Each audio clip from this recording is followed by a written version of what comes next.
O atual rei de Israel, Saul, declarou guerra à nação filisteu, aumentando a tensão causada pelo último juiz de Israel, Sansão.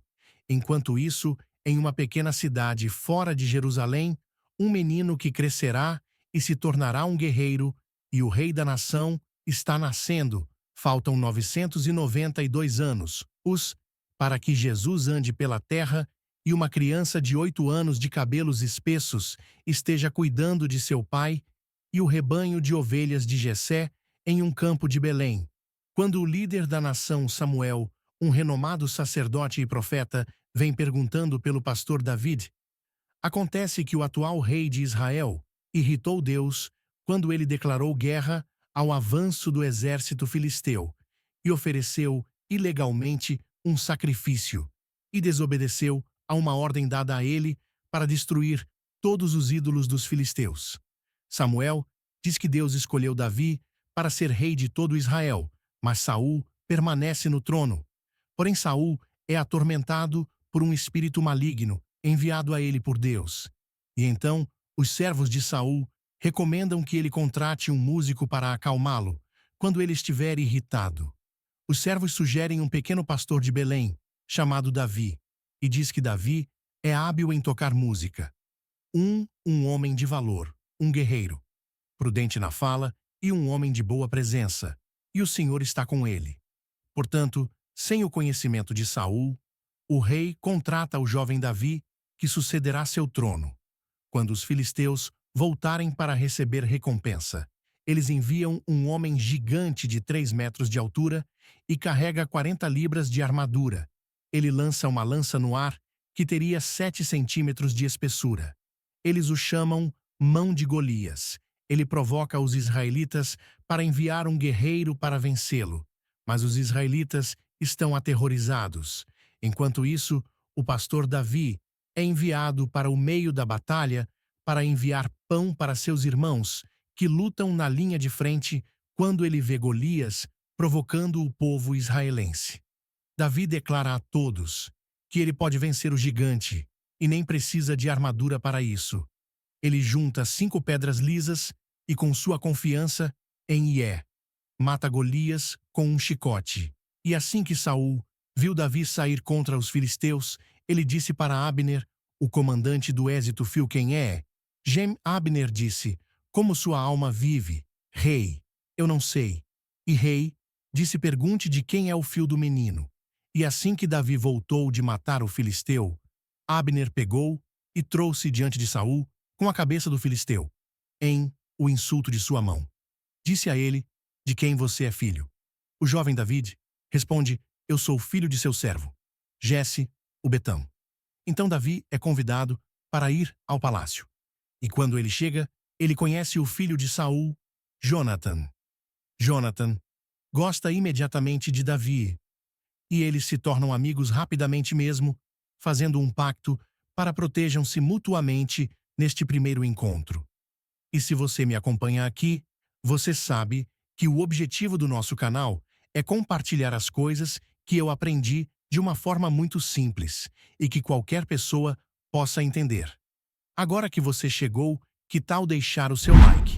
E se você for novo, lembre-se de se inscrever. Mas Saul fica vez mais com ciúmes do servo Davi e diz a Davi que ele pode se casar com sua filha, mas depois dá sua filha para outra pessoa, se casar, ao mesmo tempo que envia Davi como um guerreiro para a linha de frente da batalha, para que em sua angústia ele pode cair. Mas com Yahu, por Davi, ele derrota mais inimigos do que qualquer um.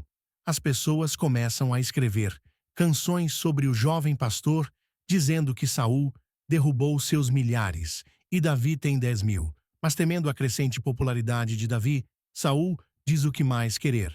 Sem Oim e Saul, lã umátomo de lã enante arpajota. Avisa Davi sobre planos. Deu pai para matá-lo e Davi fogue para Quinobe onde encontra. Padre sacerdote a Davi, apodos de Golias, um símbolo de que ele precisa e não teme nenhum de seus inimigos. Mas movido pelo medo, Davi passa os próximos 8 anos de sua vida fugindo. Por 4 anos, Davi foge para Gat, Mas despertado pelo medo e pela suspeita, ele sai e busca refúgio em Moabe. Mas em Moabe, ele é avisado para sair. E então, ele foge e vai para a floresta de Herat, onde passa algum tempo, até finalmente acabar na cidade de Quela. Saul está planejando atacar os filisteus, mas com a esperança secreta de encontrar e capturar Davi, filho de Jés. Temendo assim, Davi foge e se refugia nas montanhas selvagens de Zif, e passa os próximos anos de sua vida escondido em cavernas. Enquanto nas cavernas de Zif, Jonathan se encontra com Davi e confirma sua lealdade para garantir que Davi é o verdadeiro rei de Israel. Mas o povo de Zif vai até Saul e lhe conta sobre o paradeiro de Davi, assim armado, até os dentes, com um exército sob seu comando. Saul busca a vida de Davi no deserto de Maom, mas nesse momento o exército filisteu volta com vingança e ataca pelas costas do exército de Saul, dando a Davi tempo suficiente para escapar para Oete após a batalha. Um mensageiro de Saul informa que Davi foi avistado nas montanhas de Engu. E então Saul vai até lá com apenas um pequeno grupo de guerreiros para matar Davi. Mas passando Saul, resolve fazer suas necessidades na fenda de uma rocha e simplesmente. Então acontece que é aqui que David está. E percebe isso. É sua oportunidade de matar Saul antes que Saul o mate, e ele não o faz. Davi simplesmente corta um pedaço da capa de Saul e sai correndo da caverna e presta homenagem a Saul, demonstrando que ele não tem ódio pelo. Mas Saul não escuta e continua a perseguir Davi no deserto de Zif, até noite no acampamento de Saul. Abner está dormindo profundamente ao lado de Saul, quando David entra sorrateiramente na tenda e rouba seu jarro de água e sua lança. Então Davi foi para o outro lado e ficou longe, no topo da colina, com um grande espaço entre eles. E então David chamou o exército e Abner, o filho de Nur, dizendo: Vocês não responderão a Abner. Então Abner respondeu: Quem é você que chama o rei? E Davi disse a Abner: Você não é um homem, porque então você não vigia seu senhor e rei. Porque alguém do povo veio destruir o rei, teu senhor. Isto que fizeste não é o melhor. Você merece morrer, porque não zelou pelo seu senhor. E agora, veja onde está a lança do rei, na jarra de água que estava em sua cabeça. Finalmente, Saul reconhece que Davi é seu verdadeiro sucessor e cessa suas tentativas de matá-lo, mas Davi ficou com medo de que Saul voltasse, virar-se contra.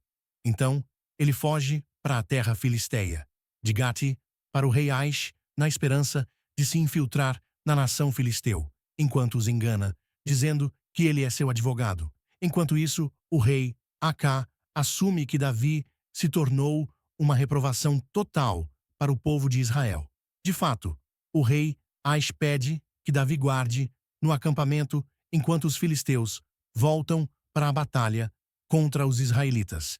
Mas quando Davi volta ao acampamento, ele descobre que ele foi destruído pelos amalequitas e que suas esposas e filhos também foram levados com permissão divina. O povo amalequita e depois os alcança, salvando as mulheres e as crianças. Ele devolve o despojo à nação filisteu, enquanto os filisteus mataram o amigo de infância e confidente de Saul e Davi Jonatas em batalha. Mas com a derrota dos amalequitas e com a derrota de Saul, Davi é ungido rei de Jerusalém. A unção de Davi o lança como reino de Israel em uma guerra civil com a tribo de Judá permanecendo leal a e a maior parte de Israel permanecendo leal a Saul. Mas quando Abner é assassinado por Joabe e Isbaxê, o herdeiro de Saul, é morto durante o sono. Davi é finalmente ungido como rei do reino, irritado com o assassinato injusto de Abner e Isbet, seus próprios inimigos. Davi condena os assassinos à morte. Isso marcará o resto de seu reinado, pois as pessoas afirmam que ele deve realmente ser um homem segundo o coração de para cuidar de seus inimigos, é sem dúvida que é devido aos vários convênios que Davi fez com Jonatas, que ele se sente tão apaixonado pelo assassinato do eventual herdeiro de Saul, mas esse senso de certo e errado o guia bem em seu reinado. E assim Davi é ungido rei de todo Israel. Ele faz a paz e a guerra com os amalequitas, os amonitas e os filisteus, todos que eventualmente se tornam enxertados para o reino de Israel sob o governo de Davi, durante o qual ele conquista Jerusalém e traz a Arca da Aliança para lá com a intenção de construir um templo para Yahu. Mas o profeta Natã proíbe isso e diz que o templo será construído por um dos filhos de Davi, em vez do profeta. Diz que Deus construirá para Davi um grande reino de seus filhos, um reino que nunca terá fim.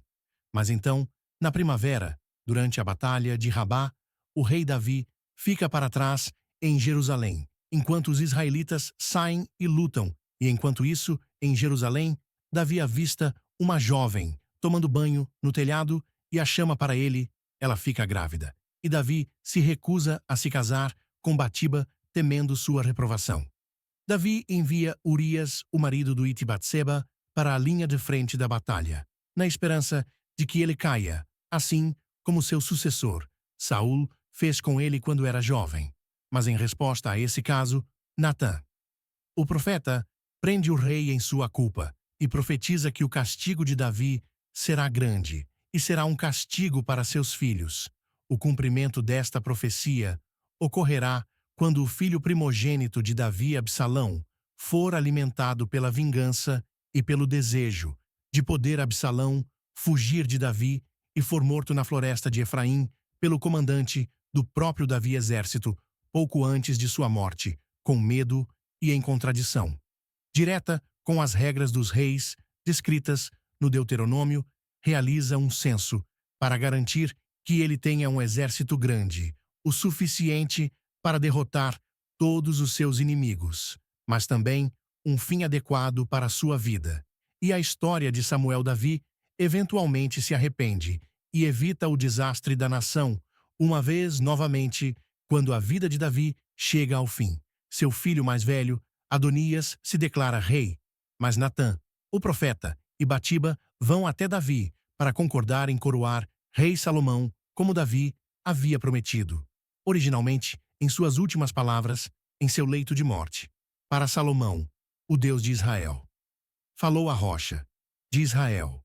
Me disse quando alguém governa com justiça sobre os homens que governam no temor de Deus, ele amanhece sobre eles, como a luz da manhã, como o sol brilhando em uma manhã sem nuvens, como a chuva que faz a grama brotar da terra. E ali, em seu leito de morte, Davide morre aos 70 anos e coroa seu filho Salomão, rei de todo Israel. Se você chegou até aqui, parabéns! Você é uma pessoa muito dedicada. Qual foi a parte mais interessante do vídeo? Deixe nos comentários, e quem sabe sua ideia não aparece no próximo conteúdo. E por isso, vou dar um coraçãozinho, porque acredito que você tem tudo para se tornar uma pessoa sábia e de sucesso. Agora, estão aparecendo na sua tela 2 vídeos que preparei especialmente para você. Ao assistir eles, você vai aprender algo que talvez nunca tenha visto antes. Então, não perca essa oportunidade de aprendizado. Escolha um dos vídeos e assista agora mesmo.